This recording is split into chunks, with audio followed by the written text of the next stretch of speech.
زندگی کی مصیبتیں کم کرنے کا بہترین طریقہ یہ ہے کہ اپنے آپ کو مصروف کر لیا جائے۔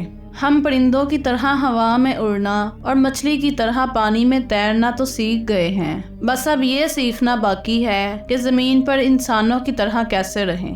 دنیا میں 3 خوبصورت ترین جگہیں ہیں: خانہ کعبہ، روضہ رسول صلی اللہ علیہ وآلہ وسلم اور ماں کی گود۔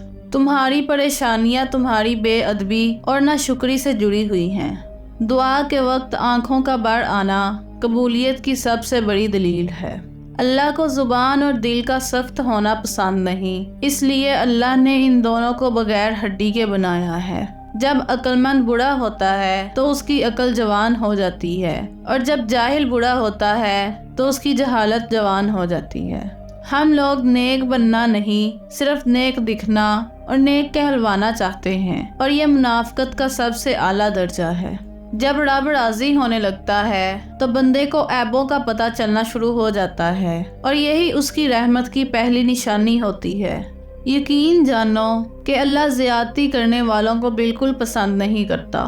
نیک عورت اگر خود کو مضبوط بنا لے تو اللہ پاک اس کی عزت کو ہمیشہ پردے میں رکھتا ہے۔ صبح کی نیند انسان کے ارادوں کو کمزور کرتی ہے۔ منزلوں کو حاصل کرنے والے کبھی دیر تک سویا نہیں کرتے۔ غریبوں کی ہائے اور فارغ لوگوں کی رائے کبھی نہیں لینی چاہیے۔ اس دن تمہاری سب پریشانیاں ختم ہو جائیں گی جس دن تمہیں یہ یقین ہو جائے گا کہ ہر کام اللہ پاک کی مرضی سے ہوتا ہے۔